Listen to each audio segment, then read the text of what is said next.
YouTube channel ವೀಕ್ಷಕರಿಗೆ ಗೌರಿ ಗಣೇಶ ಹಬ್ಬದ ಶುಭಾಶಯಗಳು.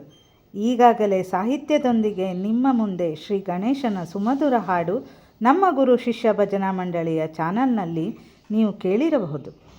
ಇದೇ ತರಹ ಇನ್ನೊಂದು ಪ್ರಯತ್ನ ನಮ್ಮ ತಂಡದಿಂದ ವಿಘ್ನ ನಿವಾರಕನಿಗೆ ಸಮರ್ಪಣೆ ಮಾಡುತ್ತಿದ್ದೇವೆ.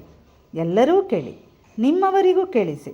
ಸಬ್ಸ್ಕ್ರೈಬ್ ಆಗದೇ ಇರುವವರು ಮರೆಯದೇ ಸಬ್ಸ್ಕ್ರೈಬ್ ಆಗಿ, ಪ್ರೋತ್ಸಾಹಿಸಿ, ಲೈಕ್ ಮಾಡಿ, ಶೇರ್ ಮಾಡಿ. ನಮ್ಮ ಮುಂದಿನ ಹಾಡಿಗೆ ನಿರೀಕ್ಷಿಸಿ. ಧನ್ಯವಾದಗಳು.